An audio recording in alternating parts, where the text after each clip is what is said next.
You're guaranteed to buy an Xbox game in 2026, even if you don't have an Xbox. What is up, y'all? I'm Ray, and this is my channel, Xbox Ready, where we get on and we talk about Xbox stuff, the latest news, rumors, games, accessories, pretty much anything I want to talk about as long as it's about Xbox in some way. I'm really excited for this video because it's one of my favorite times of the year as an Xbox fan, because this is the time of year where Xbox gives us Developer Direct, a tradition they started 4 years ago at this point. Now, I started the channel back in 2021, before Developer Direct was a thing. Back then, I was like, okay, well, it's time to get on Twitter now. It's not a platform historically I use, but all the gaming YouTubers, content creators, they have Twitter, so I guess it's time to get on. And back then, it was an adjustment because it was a lot of console warring at the time, like entire accounts dedicated to arguing with people about Xbox is better, PlayStation sucks, and then they would go make videos about it like, Pony has meltdown over Xbox releasing Forza Horizon 5. The common discourse back then and even now was that Xbox had no quality games. Xbox has no games, PlayStation has all the games. That's why Xbox sucks and you should go kill yourself if you bought one. But my friends, it ain't 2021 anymore, it's 2026. And I will admit there was a time where Xbox's first party output was lacking. Absolutely, I lived through it. But in 2026, that couldn't be further from the truth. PlayStation's first party output has slowed to a crawl, while Xbox has consistently been pumping out first-party content, and that trend is going to be continuing in 2026, and we got our first look at it thanks to Developer Direct today. They showed some fucking peak today. But keep in mind, also in 2026, these games that Xbox is showing off, they're gonna be multi-platform releases. They're gonna be coming on over to not only PC, but PlayStation as well. And while over the past couple of years, Xbox has caught a lot of flack for that, it's looking more and more like a smart move, with the cost of video game hardware rising sharply and showing no signs of stopping. So even if you don't own an Xbox, you'll be able to get in on these awesome games that Xbox Game Studios are producing. We know that people want them for years. PlayStation dudes were like, man, Forza, we don't need it. Sea of Thieves, we don't want it. Old cartoonish games, guess what happens when those games make it to PlayStation? They end up being one of the best-selling games on the platform. So let's go ahead and dive into Developer Direct and these games that you are probably going to buy. Let's be real. Whether you're an Xbox fan, PlayStation fan, PC owner, wherever you play your games, let's go in order of the show. Forza Horizon 6. Now, this seemed going into this the safest bet for Xbox. As the name suggests, this is the sixth game in the franchise, and it's riding on Forza Horizon 5's coattails, which was one of the most successful games in the entire series. Definitely the one with the most appeal, considering that it made its way over to PlayStation and then sold a bunch of copies over there too. Barring like absolute craziness and mismanagement, I felt like Forza Horizon 6, all they really needed to do was just like make the same game but put it in Japan pretty much, and they could call it a day and still be successful. All you gotta do, Playground Games, is not fuck it up. And I'm happy to report, at least from what we saw at Developer Direct, that they did not fuck it up, and they actually added all of the things that people wanted. They listened to their community and were like, okay,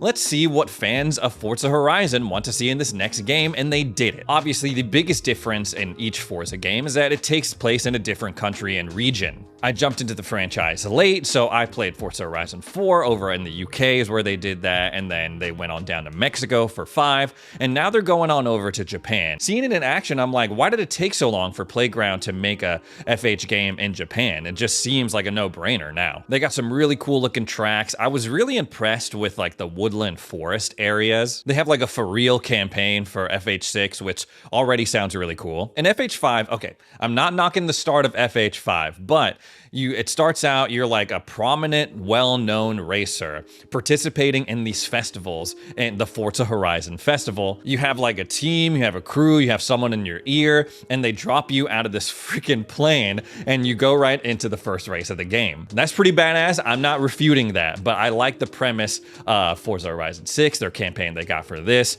You're like an unknown tourist in Japan and you just happen to come across all of these sick car meets in different races. It's much more more relatable, much more grounded. The addition of car meets is really cool, obviously a pivotal part of car culture in general. Liveries on the windows. It also sounds like they did a lot of work in fixing the engine sounds and amping those up as well. They're making the garage cool, like you'll actually see your cars on display versus like cycling through them like some sort of video game character list in Forza Horizon 5. And they've already guaranteed that this game is going to have just a crazy longevity because you're going to be able to build wherever you want, and there's a multiplayer build option too, so you can build tracks with your friends. Y'all know me, I'm not even really a big fan of racing games or the Forza Horizon series or Forza Motorsport, but FH6 looks sick. This shit looks peak, bro. That's what I'm saying. That's what we needed, that's what we wanted, and we got it. I don't know what the ending teaser was supposed to be. It was a slow pan and then like at the foot of a Gundam mech unit like puts its foot down. Obviously, we've seen some pretty wacky stuff in this franchise in the past, like the Hot Wheels DLC that came out for 5. I don't know how mechs and Gundams, at first I thought it was gonna be a kaiju, like straight up Godzilla being teased at the end of FH6. So I'm not quite sure how they're gonna incorporate giant Gundam mech suits into the gameplay or what they're gonna do with it. I have no idea. They did everything right, including giving us a release date that we technically already knew. Last week, the early access date, May 15th, leaked. And since it's 4 days of early access, that would mean May 19th this game would be coming out, and they confirmed that during the show. They left no questions on the table. 10 out of 10 from Playground Games on Forza Horizon 6 during Developer Direct. Moving on to Beast of Reincarnation, another great looking game. This is a game developed by Game Freak of Pokemon fame, and it follows the story of Emma and Ku. Now, Emma was born into this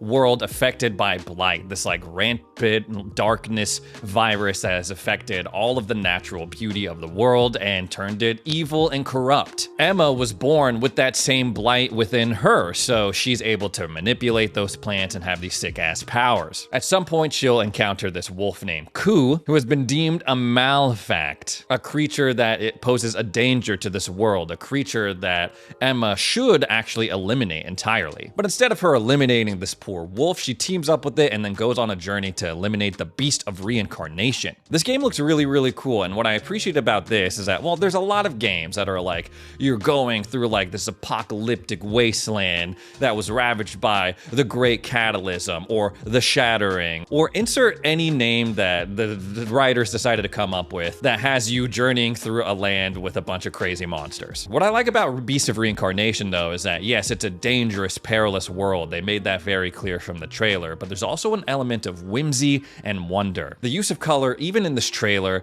really brought me into the world and made me want to learn more about it. If you've gotten the chance to play the Final Fantasy Remake Intergrade on Xbox, you'll notice a lot of similarities between that and the combat system of Beasts of Reincarnation. It's a mix of real-time action combat, but when you open up the skill menu or use any of Ku's abilities, it looks like time slows down or freezes entirely, and you'll be able to pick from the menu like a turn-based RPG. The real-time action mechanic seems to be a little bit more in-depth than what we see in Final Fantasy VII Remake. There seems to be a parry system, a perfect dodge system, but overall very, very similar. Some of these abilities look really, really awesome, like what they were showing off with, oh, you'll be able to summon like this big dragon lily and then do a backflip off of it and stab downward on your opponent. I live for off-the-wall, kooky shit like that in my action game, so I'm in. They did not give a release date for this. It's available, you can wishlist it now.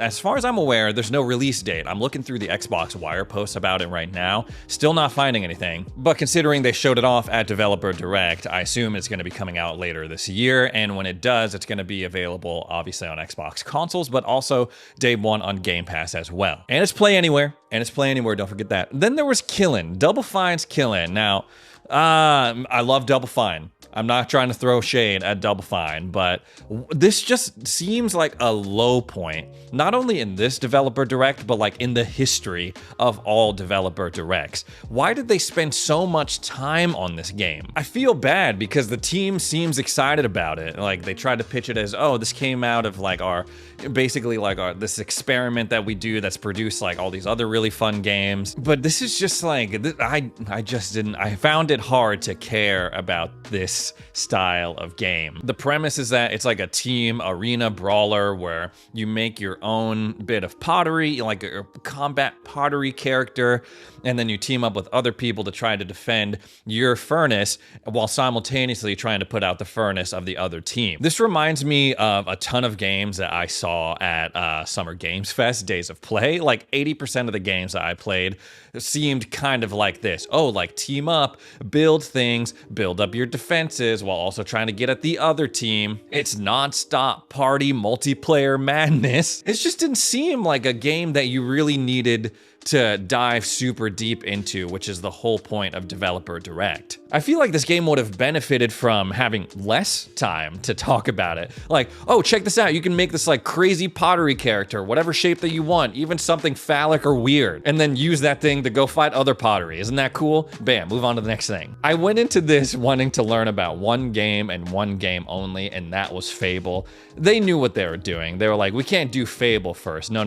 We got to do Forza first because that's, you know, one of our stronger titles as well. Then we'll follow up with Beast of Reincarnation because, well, you know, even though it looks cool, it's not the one that people are here for, and we can't possibly end with killing. That would be a terrible way to end the show. So let's slot that in before Fable. But damn, I was just texting my buddy Jim being like, yo, it feels like they've spent like half the show on this pottery game. What is going on? And then the moment I've been waiting for years, finally, they gave it to me. Our first real look at Fable.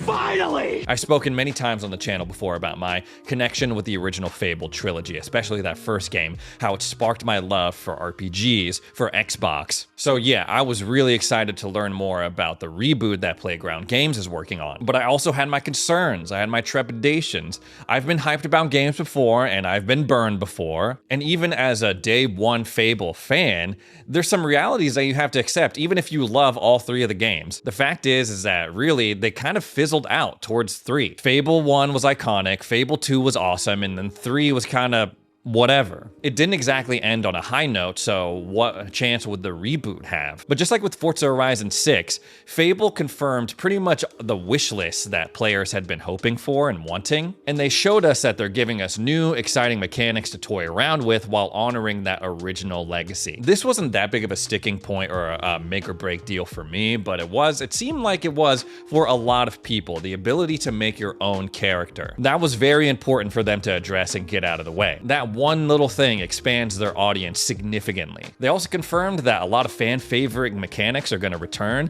The ability to take like a meaningless minimum wage job, the ability to buy property, the ability to buy all of the property, and I assume that with that comes the old mechanic of being able to raise prices, taxes. They confirmed that romance was going to be back. You'll be able to marry, you'll be able to have kids. They said multiple marriages, polyamory, that was totally a thing, at least in Fable 2. You can have a wife in literally every town. And if you can have kids, I assume that unprotected sex is a thing in this game, just like it was in past games as well. Very important things to have in Fable. If you don't understand, then this game is just simply not for you. The combat was looking real good, y'all. The combat was looking good. There were times where it kind of felt like Hogwarts Legacy a little bit, but with swords, like shooting out that skeleton's kneecaps and then using a giant hammer to bash a skull in with that finisher animation. Peak.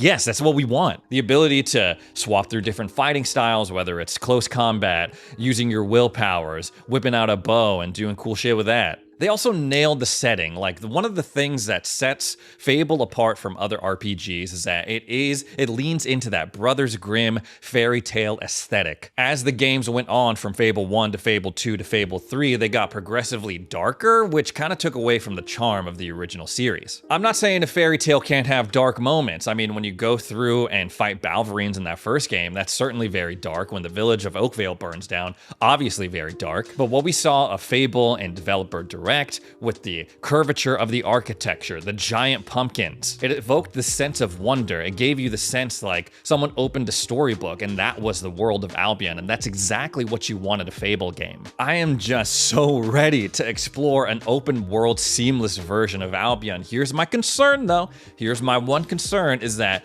it looked like in some of the shots that they were showing off, the game was kind of running like shit. I was like, wait, why is this stuttering so badly right now when the player character is just walking through Bowerstone? It seems like they've settled in on the world, the mechanics, everything that players wanted content-wise, but with the way that the game was running in some of those shots, I can see why they decided to delay the game out of 2025 into this year, push it back into autumn of 2026. Developer Direct, while there were some things that pissed me off, like with Killen taking up so much time and taking that time away from Fable, which is what I really wanted, Xbox showed off some undeniably cool stuff today. Stuff that gamers everywhere are going to be able to enjoy, not just people who own Xboxes. And that is but a taste, my friends. That is just a fraction of the power of Xbox Game Studios in 2026, because we know that Gears E-Day is being worked on still, Clockwork Revolution, Halo Campaign Evolved, so many other games Xbox has in its tank just waiting to be unleashed. And if you want to stay up to date on all of those games and whatever Xbox is doing for the rest of this year, I'd really appreciate it if you subscribe to the channel because I'm going to be talking all about it. Thanks for watching, and we'll see you in the next one.